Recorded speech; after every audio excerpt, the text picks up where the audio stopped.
भारत में मुसलमान होने के जितने नुकसान हैं वो अक्सर इन्हें ही उठाने पड़ते हैं। मॉब लिंचिंग, कथित लव जिहाद, गो तस्करी के आरोप में हत्या। सच्चर कमेटी की रिपोर्ट के मुताबिक इनकी संख्या मुस्लिमों की कुल आबादी का 40% है, लेकिन इनके लिए काम करने वाले लोगों का कहना है कि ये मुस्लिम आबादी का 80 से 85% है। हम बात कर रहे हैं पसमानदा मुसलमानों की और उनके सामाजिक स्तर की।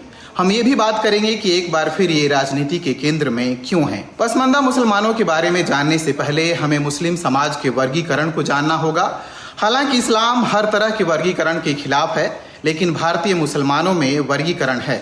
इंडियन एक्सप्रेस की एक रिपोर्ट के मुताबिक भारत के मुसलमानों की सामाजिक और आर्थिक स्थिति को जानने, समझने और उनमें सुधार के लिए सुझाव देने के लिए बनी राजेंद्र सच्चर कमेटी की रिपोर्ट के मुताबिक भारत के मुसलमानों में 3 वर्ग हैं: अशराफ, अजलाफ और अर्जाल। भारत में अशराफ वे मुसलमान हैं जिनकी जड़ें अरब, फारस, तुर्की, अफगानिस्तान से जुड़ी हैं। इनमें आते हैं सैयद, शेख, मुगल और पठान, या फिर हिंदू अपर कास्ट, राजपूत, गौड़ इत्यादि, वो हिंदू जो मुसलमान बने।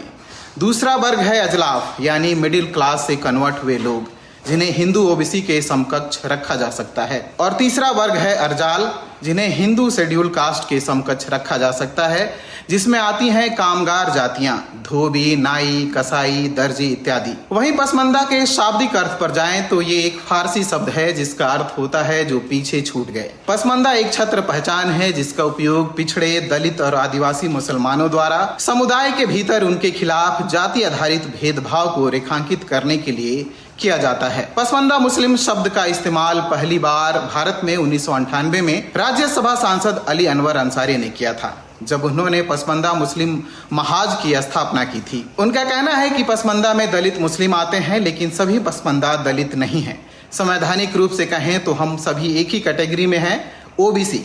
संविधान के मुताबिक मुस्लिम, ओबीसी और कुछ जनजातियों को आरक्षण मिलता है, लेकिन मुस्लिम दलितों का कोई जिक्र नहीं है। जाति जनगणना के अभाव में पसमानदा मुसलमानों की वर्तमान संख्या का स्पष्ट अनुमान उपलब्ध नहीं है, लेकिन सच्चर कमेटी की 2006 की रिपोर्ट के मुताबिक ओबीसी और SC/ST मुसलमानों की संख्या 40% बताई गई है। हालांकि पसमानदा मुस्लिमों के लिए काम करने वाले कार्यकर्ता और जानकार इस आंकड़े से सहमत नहीं हैं। उनका कहना है कि पसमानदा मुस्लिमों की संख्या कुल मुस्लिम आबादी का 80 से 85% है।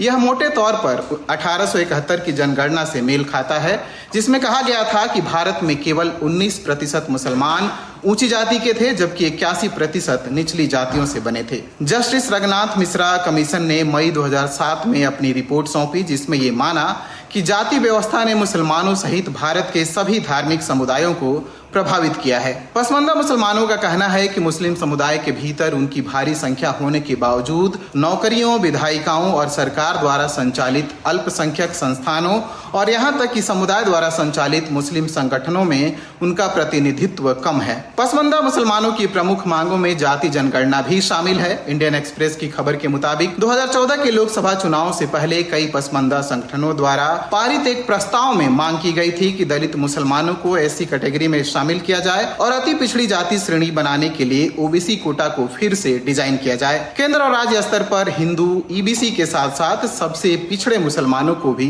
शामिल किया जाए। पसमानदा मुस्लिमों की आबादी को देखते हुए बीजेपी एक बड़े वोट बैंक को अपने पाले में करना चाहती है।